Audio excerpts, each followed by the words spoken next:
Hey guys, this is Chris, Jeremy, Jeshwant, and Cheryl out here freezing our tails off, trying to get some really cool, exciting data for you. I want to bring Cheryl over before the wind stops, but right now RPM 2 is performing slightly better than RPM 1. We've done everything we can to try and get these basically calibrated so that we have the same RPM on both, but so it's kind of the same model up here. Yeah, we have two of the same model turbines up here, but it's almost impossible to get them running identical. What we're going to do and what we're going to show out here in open air is when we put the analog of harmony that we have on the roof right now, our alpha model, in the RPM 2, which is the one that's performing a little bit better than the other one. These are two of the same units right now, but we're going to put the harmony model over there and then let you see the numbers. So this is the analog of our alpha unit that we have. This is the new version. It's a miniature size of our turbines, what they're going to look like. They still will have the furling capability. So A will go onto the turbine or onto the eddy current brake. That's performing a little bit better. It's a little tiny bit more freely spinning than the other one. So let's go ahead and do that. Now, is A our current model or is it the new model? A is the current one, B, which is this. So Jeremy is putting our current one on right now. And this one was the one performing better before. So now you're going to be able to see it. You got it upside down. I put it on upside down.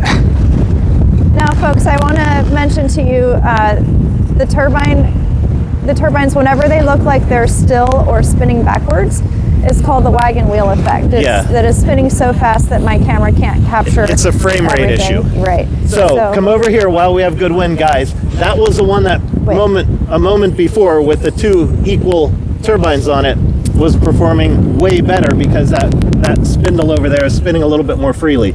You can see here, huge difference. We're getting twice the performance. Twice the performance. Show that number for a little bit longer, hon. Okay.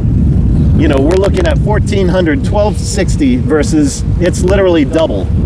So, and remember, RPM 2 moments ago was performing better with the two B units on it. So now that we have A over here and B here, you can see even when we put it on the one that gives it a little advantage from a rotational standpoint, we're getting far less performance out of that than the new one. This is where we're going. This is B. This is what is being made right now. It's the new scoop design that we're doing. It will have the full furling capability on it, but we wanted to show there is no wall effect here. There is no, what would you say, artificial air currents or anything. This is open air testing. We wanted to show side by side with our eddy current brakes. There's no universities out there that have any of these. We've actually gone to the trouble of making our own eddy current brakes for this express purpose, being able to test things. Guys, I was way too cold to even think straight outside, but I just wanted to clarify, you don't want, even with your miniature models, you don't want them free spinning in the wind tunnel or when you're doing open air testing. We don't want our wind turbines free spinning. We actually want these little guys to be under load. So we need them to be under load so that we can see how they're going to perform at full size. And to do that, the eddy current brakes allow us to adjust our height of the brakes. So we created these little eddy current brakes. They're our own design. They're nothing out there on the market that we could find to allow us the ability to reliably put torque on our turbines. So by adjusting our platter up and down, we can adjust how much torque is on that little brake. You can see when I'm spinning it, it's stopping pretty quickly. And then if I go the other way, the little toggle goes the other way. So these allow us to adjust, and you can see the adjustment here. This one is higher than the one on the other side, and that's because you have bearings and it's a 3D printed device, so there's going to be little differences in how they're running. But then when we put two of the same turbines side by side out in the open air, we're trying to get them to both run at the same RPM speed. And that's what we meant by calibrating the eddy current brakes so that they're both running as true to each other as we can get them, so that we have a very close approximation of a one-to-one test. And then we swap out the wind turbine on the one. Now we have an A to B test. So just wanted to explain that to you. These are really cool little devices that we made, and we use them all the time in our small miniature testing. So a little clarification on that for you. I'm freezing just trying to explain this to you out here, but Yeah, it's they have trouble starting because they're so small. The full-size units don't have trouble starting. The little guys do. Although the B unit did just It start just all on its started. own. on its own. Yeah. So that's another, plus. So guys, B is more than double the performance of A over here. This is what was on the roof. This is the culmination of all the wind tunnel testing we've been doing, is to get this.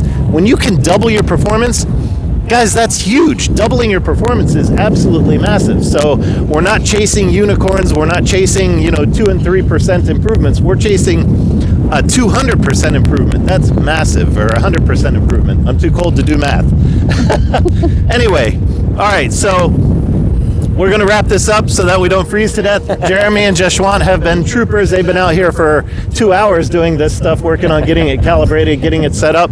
They've been doing awesome. Cheryl and I have only been out here for 10 minutes, and we're already, we're wimps. I'm ready to go in. Sorry, the video is shaky, guys. It's exciting, guys. Yeah, this is showing you there's no camera work or AI here. This is the real deal. All right, guys, Chris, Jeshwant, Cheryl, and Jeremy saying thank you to all of our followers, all the people who sit here and freeze with us through these. I feel like you're freezing with us with this video, but it's worth it to get you the data, to show you the exciting results, why we're so freaking excited about this. I mean, my God, it's double the performance of the other one. And that's absolutely huge when it comes to doing proper research, why we go to the lengths that we do to get the good results for you. So when we finally roll this out in beta, it's going to be some exciting stuff, and that's where we're looking to roll into our beta in the first half of 2026.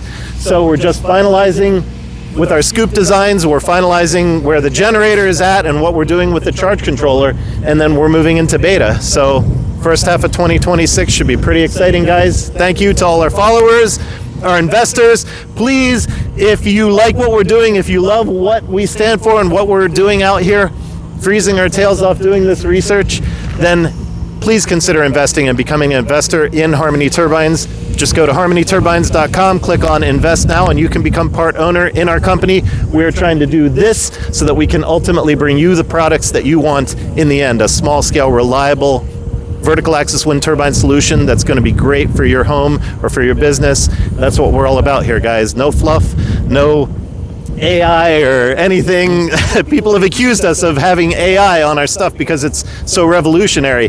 This is where it's at, guys. All right, take care. Chris, Cheryl, Jeremy, and Jeshwant, freezing our tails off here in Lebanon today. See you guys.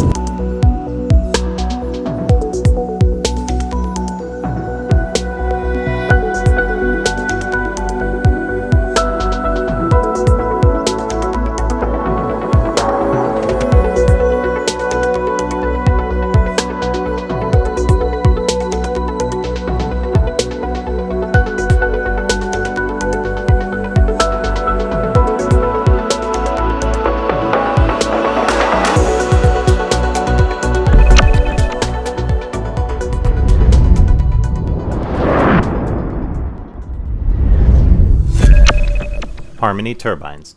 We now have the power to change the world.